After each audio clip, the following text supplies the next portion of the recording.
எத்தனை செல்வங்கள் வந்தாலுமே, எத்தனை இன்பங்கள் தந்தாலுமே, அத்தனையும் ஒரு தாயாகுமா? அம்மா அம்மா அம்மா, எனக்கது நீயாகுமா? இப்பேற்பட்ட அற்புதமான பாடலின் மூலம் தாயின் மகிமையை நமக்கு அளித்தவர் நமது தலைவர்.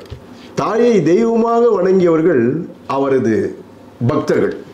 கேவி மகாதேவன் ஐயா இசையமைப்பில் அடிமைப்பெண் என்கின்ற திரைப்படம். அந்த திரைப்படத்தில் தாய் இல்லாமல் நான் இல்லை, தானே எவரும் பிறந்ததில்லை என்ற அற்புதமான ஒரு பாடலை வழங்கியவர் தான் திரை இசை திலகம் கேவி மகாதேவன் ஐயா அவர்களோடு சேர்ந்து நமது புரட்சி தலைவர் பொன்மனச்செம்மல் அவர்கள். அந்த பாடல் பதிவின் போது தலைவர் பார்க்குறாரு கேவி மகாதேவன் ஐயாவை. என்னம்மாம்மா ஒரு மாதிரி வாட்டமாகவே இருக்கீங்க, நானும் ரொம்ப நாளாக பார்த்துக்கிட்டு இருக்கேன், என்ன விஷயம் அப்படின்னு கேட்குறாரு. அண்ணே, எங்கே பார்த்தாலும் அந்த இப்பி கலாச்சாரம்னு இப்போ ஒரு பெரும் பாடாக இருக்குது.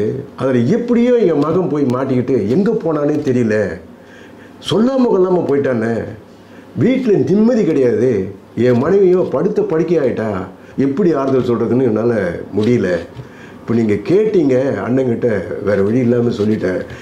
எனக்காவது பரவாயில்ல, நான் இது மாதிரி இசையமைக்கிறதுக்கு வந்துடுறேன், உங்களோடலாம் பார்க்குறேன், அப்படியே நாள் ஓடிடுது.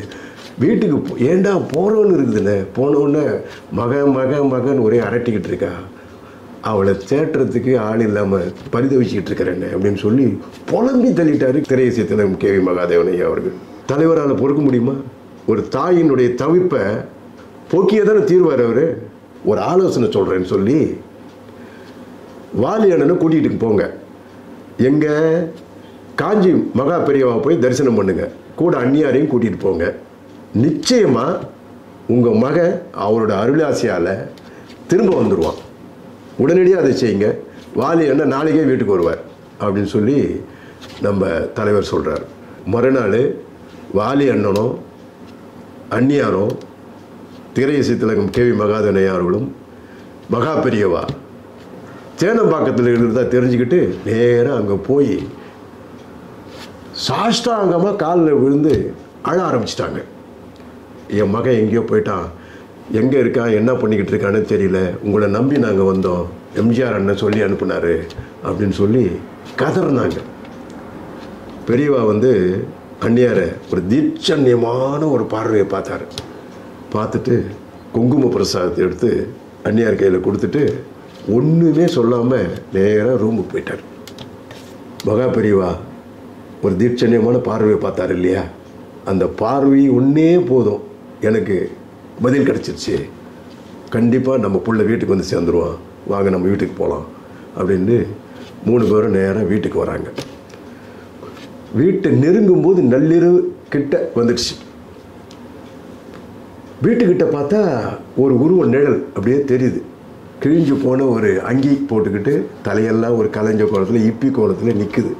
காரை நிறுத்த சொல்லி இறங்கி ஓடி போய் பார்க்குறாங்க. பிரமிச்சு போய் நிற்கிறாங்க. சாட்சாத் அவன் மகனே தான் அங்கே நிற்கிறான் போல.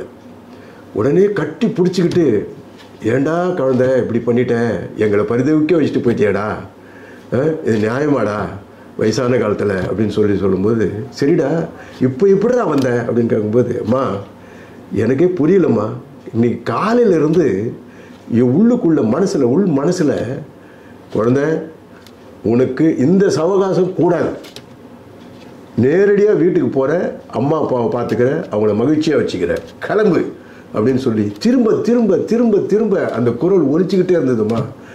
அந்த குரலில் தட்ட முடியாமல் நேராக கிளம்பி நம்ம வீட்டுக்கு வந்துட்டோமா அப்படின்னோடனே அந்த தாய்க்கு எப்படி இருக்கும் ஆனந்தம், வாரி அணைச்சிக்கிட்டு அந்த மகா பெரியவாளுடைய மகிமே தான்டா அப்படின்னு சொல்லி அவங்கள அறியாமையே ஜெய ஜெய சங்கர அரகர சங்கர, ஜெய ஜெய சங்கர அரகர சங்கர, ஜெய ஜெய சங்கர அரகர சங்கரன்னு சொல்லி பாட ஆரம்பித்தாங்களாம். இதை கேட்டுட்டு மகனும் சேர்ந்து பாட ஆரம்பிச்சிட்டாங்களாம். தலைவர் பார்த்தீங்களா ஒரு தாயினுடைய பரிதவித்தை எப்படி போக்கினாருன்னு சொல்லி. ஒரே தலைவர் மகான் நமது புரட்சி தலைவர் தானே, இதில் என்ன சந்தேகம்? நன்றி, வணக்கம்.